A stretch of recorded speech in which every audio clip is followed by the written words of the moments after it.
I never thought my life would turn into one of those gritty Western dramas you see on TV. The kind where family secrets unravel under the endless Montana sky. But here I am, looking back on it all, piecing together how I went from sleeping in truck stops to owning a sprawling ranch that changed everything. My name's Emily Carter, and this is my story, told from the heart, with all the dust, drama, and hard-earned wisdom that comes with growing up in the American West. It started in Billings, Montana, a place where the Rockies loom like silent guardians and folks measure wealth in acres and cattle. My parents, Jack and Linda Carter, were the picture of small-town ambition. Dad ran a feed store that supplied half the ranches in Yellowstone County, and Mom was the queen of local charity events, always flashing her pearl necklace at Chamber of Commerce meetings. They weren't rich by city standards, but they clawed their way up from nothing, building a reputation as pillars of the community. Me? I was their only kid, but I never quite fit the mold. While other teens were roping calves or cheering at high school rodeos, I spent my time sketching landscapes and dreaming of art school in Seattle. To them. That made me a dreamer at best, a liability at worst. The night of my 16th birthday, everything shattered. We just finished a tense dinner, steak and potatoes. The usual fare, when Dad slammed his fist on the table. "You're throwing your life away with that artsy nonsense," he growled. Mom nodded, her eyes cold as a winter wind. They accused me of being rebellious, skipping chores to paint, hanging with the wrong crowd, which meant kids from the res who shared my love for stories. But the real kicker? They said I was draining the family dry with my hobbies. That night, they packed my stuff into a duffel bag, drove me out to the edge of town near the interstate, and handed me $50. "Figure it out on your own," Dad said, his truck kicking up gravel as they sped off. I stood there, the big sky above me feeling more like a weight than a wonder. For the next 7 years, survival became my full-time job. I hitchhiked west to Wyoming, then bounced around Colorado, picking up odd jobs, waitressing in diners, mucking stables on ranches, even busking with my sketches in tourist towns like Jackson Hole.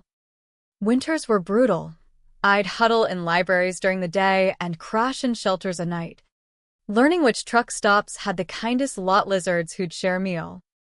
The West is romanticized in movies, but for a homeless teen, it's unforgiving: blizzards that bite, coyotes howling like ghosts, and folks who look right through you. The one anchor in that storm was my godmother, Aunt Maggie Thompson. She wasn't blood-related, but she'd been Mom's best friend since grade school, back when they both dreamed of escaping the prairies. Maggie had made it big, inheriting a massive cattle ranch outside Bozeman from her late husband, complete with oil royalties that padded her bank account. She was tough as nails on the outside: boots, jeans, and a Stetson, but inside, she had a heart softer than fresh hay. Her health was shot, though rheumatoid arthritis kept her housebound, relying on nurses and a strict routine. My parents, in their twisted logic, had warned her off helping me. "Emily's trouble," Mom had said over the phone. I overheard it once during a secret visit. "She'll drag you down. Maggie. We're protecting you." So, our bond went underground. Every month or so, her ranch hand would pick me up from whatever dive I was in and drive me to a quiet spot, a roadside cafe off I-90 or a hidden meadow on her land. We'd talk for an hour. She'd slip me $50, check if I was eating right, and remind me I wasn't forgotten. "You're stronger than they know, kiddo," she'd say, her voice raspy from years of dust. Those meetings kept me going, a flicker of humanity in a sea of indifference. When Maggie passed, I found out from a crumpled newspaper in a Denver library. Heart failure, the obit said. I didn't attend the funeral, knew my folks would be there, playing the grieving friends. Instead, I mourned alone under a starry Wyoming night, whispering thanks to the woman who'd been my secret lifeline. A week later, the unbelievable happened. A sharp-dressed lawyer named Mr. Harlan tracked me down at a shelter in Cheyenne. He handed me an envelope, a summons to the reading of Maggie's will. Me. The drifter with holes in her boots, named as a key beneficiary. I figured it was a mix-up or some cruel prank, but loyalty to Maggie pulled me in. I hitched to Bozeman, showed up at the law office in my cleanest flannel and jeans, feeling like an intruder in that wood-paneled room. My parents were already there, perched on leather chairs like they owned the place. Dad's face twisted in shock, Mom's eyes narrowed to slits. What the hell is she doing here? Dad barked at the lawyer. This is family business. Mr. Harlan adjusted his tie. Mrs. Thompson was clear. Emily must be present. He started reading the will, small gifts to local charities, then the bombshell. The bulk of my estate, including the ranch, investments, and assets valued at over $8 million. I leave to my goddaughter, Emily Carter. The room erupted. Mom clutched her pearls. This is insane. We took care of her, managed her meds, her finances. That girl's been a bum for years. Dad pounded the desk. We've got rights here. He sat silent, absorbing their venom. I'd survived blizzards and bad breaks. Their words were just hot air. But deep down, this wasn't about cash, it was about righting wrongs. Mr. Harlan cleared his throat. There's more. Mrs. Thompson recorded her final wishes. He clicked a remote, and Maggie's face filled the screen. Sitting in Herren stehen. Sunlight streaming through windows, a quilt over her lap. Her eyes sparkled with purpose. Hello, Jack and Linda, Maggie's voice echoed, steady but laced with sorrow. If you're seeing this, I'm gone, and you're probably here thinking you've earned a piece of my pie. She paused, her gaze shifting as if piercing the camera. And Emily, my sweet girl, I'm sorry I couldn't do more while I was here. But this is my way of making it right. My parents squirmed. This wasn't the dry legal spiel they expected. It was a confrontation from the grave. Maggie's tone hardened. Let's talk about the college fund I set up for Emily the day she was born, a trust worth $80,000, meant for her education. I trusted you too as co-trustees. On screen, documents flashed, bank statements, withdrawal forms signed by Jack and Linda. I have the records, she continued, her voice like a gathering storm. Over a decade, you siphoned it dry for your fancy truck, country club dues, that Vegas trip you bragged about. You didn't just let her down, you embezzled her future to fuel your ego. In the West, trusts like that are ironclad under state law. Montana's Uniform Trust Code makes unauthorized withdrawals a felony, punishable by prison time. Mom whispered, she's delusional. Arthritis meds messed with her head. But the signatures were theirs. Clear as day. Dad's face drained of color. Maggie leaned forward. When Emily turned 16 and the fund was empty, you couldn't admit your greed. So you invented excuses, called her wild, a burden, and dumped her like yesterday's feed. You covered your tracks by cutting her off. But I saw through it. The truth hit like a stampede. I'd always suspected something shady with that college money they dangled then yanked away. But this? Proof of theft. Betrayal. My parents' social climbing had cost me everything. Yet Maggie's video wasn't just accusation, it was revelation. delivered with the calm of someone who'd planned this for years. She softened again, addressing me. Emily, this inheritance isn't charity, it's restitution. Use it to chase those dreams we talked about. Then, Turning stern, as for you two, I've left a gift, a choice. On screen, she held a folder, Mr. Harlan placed an identical one on the table. Inside, all the evidence. Bank trails. My investigators' reports. Enough for the DA to charge you with embezzlement under Montana law. Penalties? Up to 10 years. Fees? Restitution. Mom gasped. Dad stared at the folder like it was a rattler. Option 1, Maggie said. Sign the confession my lawyer prepared. Waive any claim to my estate. Release Emily from any future ties. And apologize right here, from the heart. Do that. And this file stays sealed. She paused. Option 2, refuse. Mr. Harlan will deliver it to the authorities. You'll face trial.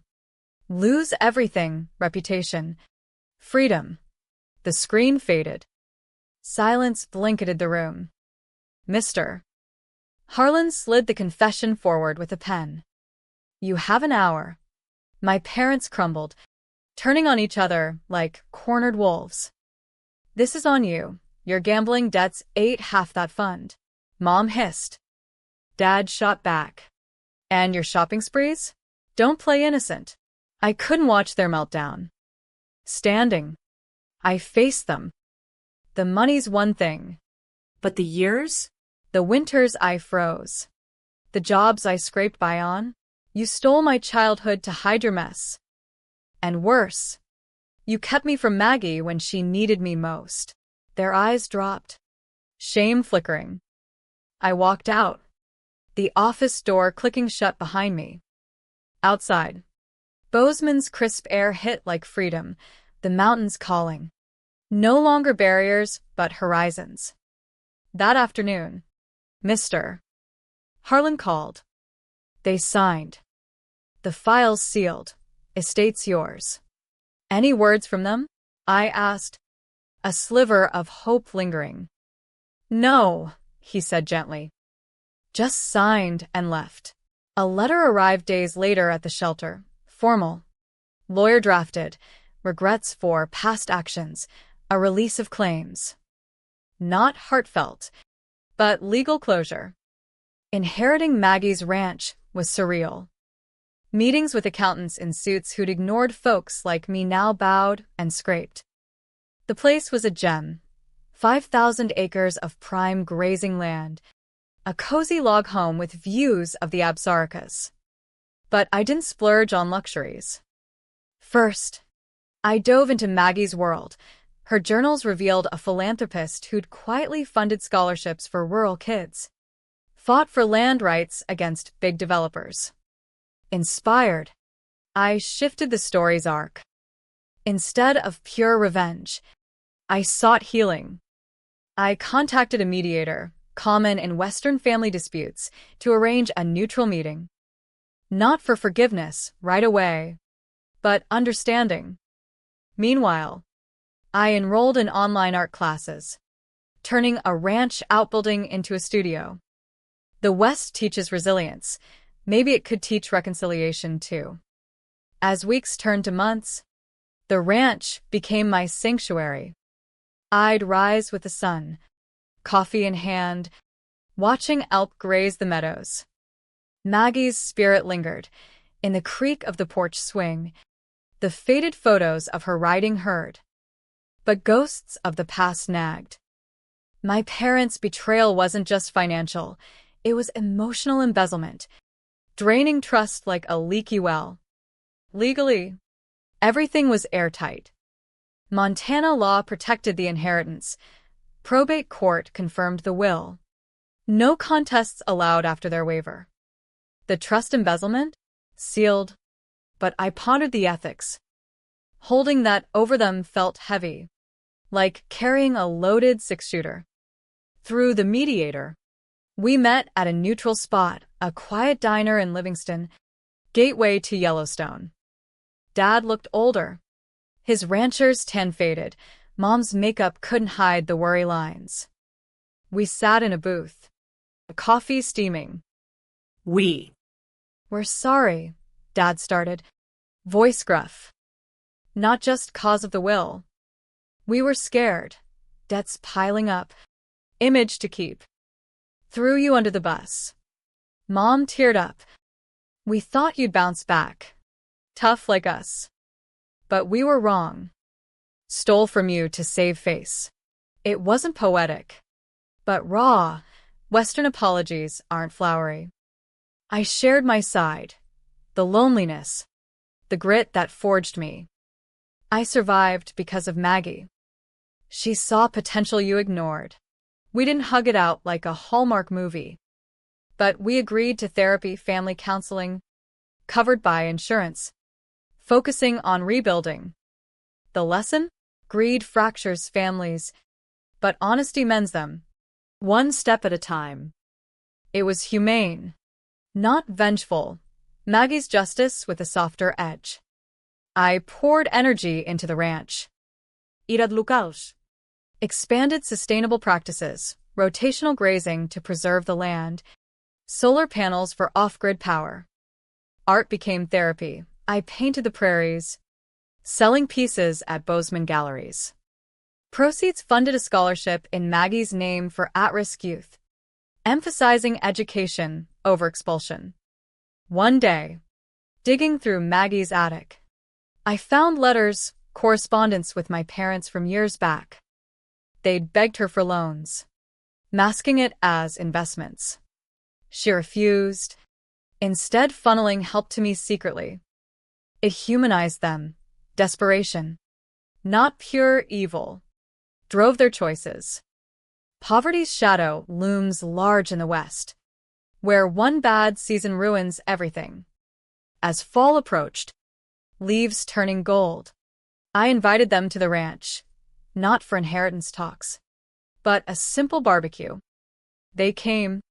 Tentative. Dad helped fix a fence. Mom shared old recipes. Awkward, but a start. The drama shifted from revenge to redemption. A light lesson.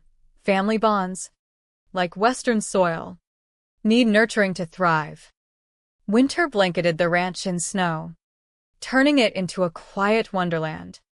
I'd curl by the fire, sketching plans for expansion, a community center for local artists and troubled teens. Maggie's fortune wasn't just cash, it was opportunity. I partnered with Montana's Department of Health, creating programs compliant with state grants, job training, mental health support. My parents visited more. Therapy unearthed buried truths, Dad's gambling addiction, Mom's fear of falling back to trailer park roots. We projected our failures onto you, Dad admitted during a session. I forgave. Not forgetting, forgiveness in the West is pragmatic, like mending a broken saddle. A plot twist emerged, reviewing trust docs with Mr. Harlan. I learned partial restitution was possible, without prosecution. I offered them a deal, repay a symbolic amount through community service at the center. They agreed. Volunteering weekends. Dad taught roping. Mom led cooking classes.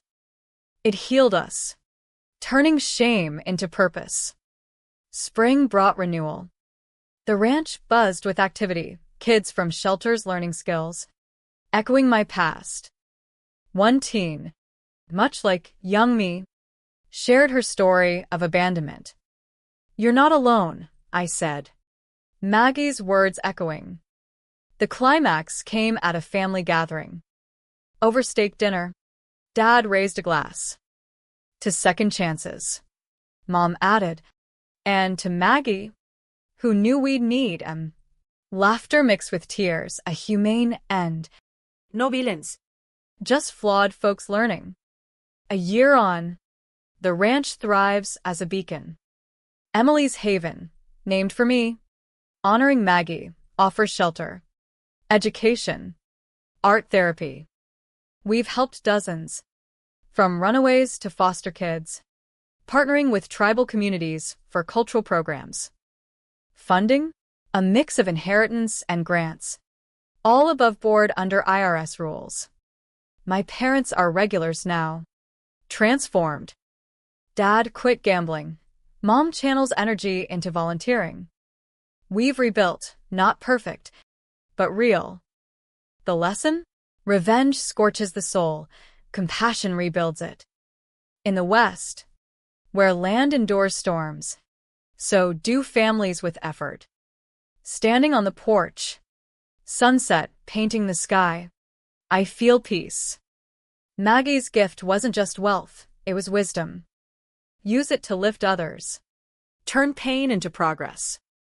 That's the true inheritance, worth more than any fortune.